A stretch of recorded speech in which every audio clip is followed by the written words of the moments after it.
আসসালামু আলাইকুম সুধী দর্শক, দেশ এবং প্রবাসী যেখান থেকে আমাদের ভিডিওটি দেখছেন সবাইকে জানাচ্ছি শুভেচ্ছা ও স্বাগতম। আমাদের ক্যামেরার সামনে উপস্থিত সেই আমাদের সুপরিচিত বোন জাহানারা। আমরা বিগত 1.5 মাস পরে আবার নতুন করে তার ভিডিও করতে বাধ্য হচ্ছি। সে ঘটনা আমরা বলবো আপনাকে কেন আমরা এই ঘটনা ভিডিও করতে বাধ্য হচ্ছি। জাহানারা, আপনি কেমন আছেন? আচ্ছা, আমার সাথে দর্শকদের যা হয়েছে, কিন্তু আপনি কেন আমার সাথে যোগাযোগ করেন না, একটু বলেন তাদেরকে। ভাই আমার হচ্ছে গিয়া এতে যাওয়ার পথে আমার ফোনটা হচ্ছে গিয়া বাসা থেকে হারিয়ে গেছে। এই কারণে আমি আপনার সাথে যোগাযোগ করতে পারি নাই। তো আপনার হচ্ছে গিয়া নাম্বারও তো আমার কাছে ছিল না যে আমি আপনার সাথে যোগাযোগ করব। পরে আপনি কাছে আসলাম আবার। আবার আসছেন, এমনকি ফোন নিয়ে আসছেন? না, ফোন কেনা হয় নাই। এই শাড়িটা না কিনে একটা ফোন কিনতে পারতেন। এই শাড়ি তো আপনিই দিলেন পরার জন্য, যে আমি দিছি? ভিডিও বানানোর জন্য। আমি কি এই শাড়ি টাড়ি নিয়ে আসছি নাকি? আমি তো হচ্ছে গিয়ে এক পোশাক আসছি, আপনি তো দেখছেন। দর্শক, ও যে কাপড় পরে আসছে এই কাপড়ে আসলে ভিডিও করা আদৌ সম্ভব না, যার কারণে আমার অফিস থেকে এই কাপড়ের ব্যবস্থা করা হয়েছে। আমরা কিছু পোশাক রাখি ভিডিও বানানোর জন্য, আর সেখান থেকে ব্যবস্থা করা হয়েছে। যাই হোক দর্শক, ভুল বুঝবেন না। আচ্ছা জাহানারা, এখন সময় কেমনে কাটতেছে? তো ভাইয়া কোন রকম অনেক কষ্টে দিন তো এই 1.5 মাস যে কোনো যোগাযোগ ছাড়া ছিলেন, এর মধ্যে কারোর সাথে কি অ্যাফেয়ার হয়েছে, সম্পর্ক হয়েছে? না ভাইয়া, হয় নাই? আপনার বাবার শরীরের কি অবস্থা এখন? কোন রকম একটু মোটামুটি। বেশি ভালো নাই?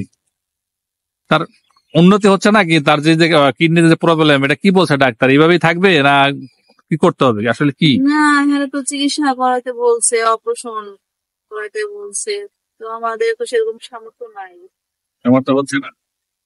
আচ্ছা, এখন যাই হোক, আমরা মূল কথা আসি যে আপনি তো এর আগে ভিডিও করছিলেন মনের মাস পাওয়ার জন্য, এখন সেই ভিডিও আবার নতুন করে আমাদেরকে করতে হচ্ছে মনের মাস পাওয়ার জন্য।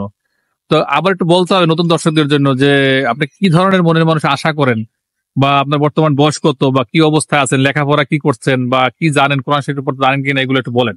আমি লেখাপড়া ক্লাস 8 পর্যন্ত পড়াশোনা করছি। আর হ্যাঁ, কোরআন শরীফ এগুলো নামাজ কালাম পড়ি। নামাজ কালাম পড়েন, কিন্তু কি ধরনের মনের মানুষ চান একটু বলতে হবে না? ভাই আমি একটা ভালো মনের মানুষ চাই।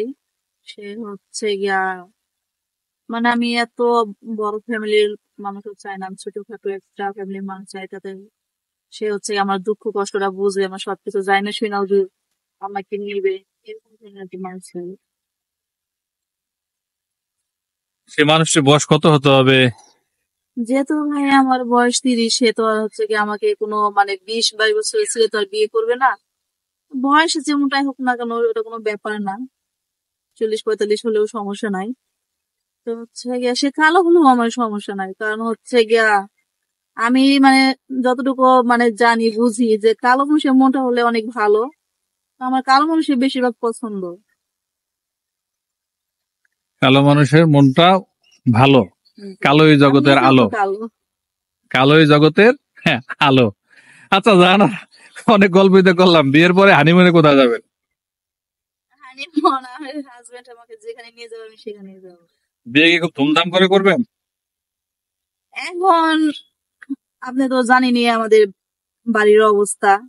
তো আমার স্বামী সে যদি আমাকে বলে যে আমি তোমাকে এমনি বিয়ে করব, কি ফোনের মাধ্যমে, সেটাও করতে পারবে। যদি বলে না যে আমি কিছু লোক টোক নিয়ে যায় তোমার বাড়িতে যায় বিয়ে করে নিয়ে আসবো, সেটাও করতে পারে। দেনমোহর কত চান? আমি ভাইয়া দেড়মোহর চাই না, আমার দেড়মোহরের প্রয়োজন নাই। যে মানুষটা হচ্ছে গিয়ে আমাকে মানে একটু ভালোবাসবে, ভালোবাসাটাই হচ্ছে গিয়ে আমার কাছে দেড়মোহর। ভালোবাসাটাই দেনমোহর। আচ্ছা, এখন বিশেষ কোন এলাকার পুরুষদের আপনার পছন্দ? এরকম এলাকা বলতে হচ্ছে গিয়া সেটা কোনো না, যে এলাকারই হোক না কেন আমার সমস্যা নেই। কোন এলাকার সমস্যা নাই? যেহেতু আপনি বিবাহিত, স্বামী মারা গেছে অ্যাক্সিডেন্টে, বয়স 30, এখন ভবিষ্যতে তো যারা বিয়ে শাদী করবে তারা তো অবশ্যই 30-এর উপরে। আর পুরুষ মানুষ 35-40 বছর বয়স হলে তারা অবশ্যই বিয়ে করছে, তাদের সংসারও আছে। যদি এরকম কোনো ভাই বলে যে আমার স্ত্রী আছে, দ্বিতীয় বিয়ে করতে চাই,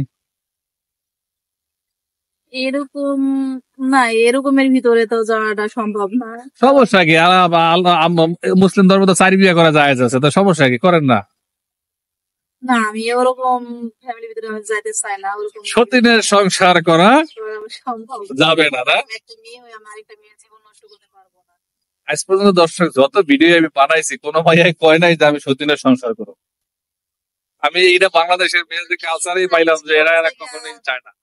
যাদের বউ চলে গেছে কিংবা বউ মরে গেছে, বাচ্চা কাচ্চা রাইখে গেছে, বাচ্চা কাচ্চা থাকলেও আমার সমস্যা নাই, কিন্তু ওরকম ফ্যামিলির ভিতরে যাইতে, কারণ আমারও তো হাজবেন্ড মারা গেছে। এরকম ফ্যামিলি হলে সমস্যা নাই। হ্যাঁ। এখন সেই ভদ্রলোক কি দেশি হতে হবে না প্রবাসী হতে হবে? সে হচ্ছে দেশি হলেও আমার কিছু সমস্যা নাই, প্রবাসী হলেও সমস্যা নাই। নিয়ে কোনো মাথা ব্যথা নাই।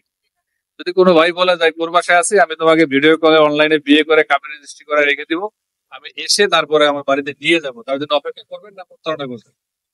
না, আমি তার জন্য অপেক্ষা করবো না। কেন করবো না, বলতে হবে। আপনি প্রতারণা করবেন না তার গ্যারান্টি কি? কারণ সে হচ্ছে গিয়ে প্রবাসে। ভাইয়া, আমি এখানে আসার সাথে সাথে তো হচ্ছে গিয়ে আপনি আমার সব কাগজপত্র জমা নিয়েছেন, তো আমি তাহলে কিভাবে আপনাদের সাথে প্রতারণা করব? আমি প্রতারণা করব না। প্রতারণা করার সুযোগও নাই, আপনি পারবেনও না করতে। যদি করেন তাহলে আপনাকে পালাই বেড়াইতে হবে, আপনি নিজের বাড়ি ঘরে ফিরতে পারবেন না, কোথাও ফিরতে পারবেন না, শুধু বাড়ি ঘর ছাইরে পালাই পালাই বেড়াইতে পারবেন, এর বাইরে কিছু করতে পারবেন না।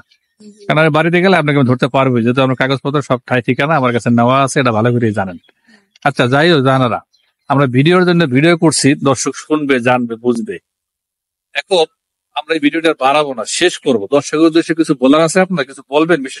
ভাই, আমি দর্শককে বলতে চাই যে সবাই হচ্ছে গিয়ে আমার জন্য দোয়া করবেন, আমি যেন একটা ভালো মনের মানুষ পাই। তো হচ্ছে আমিও আপনাদের জন্য দোয়া করব।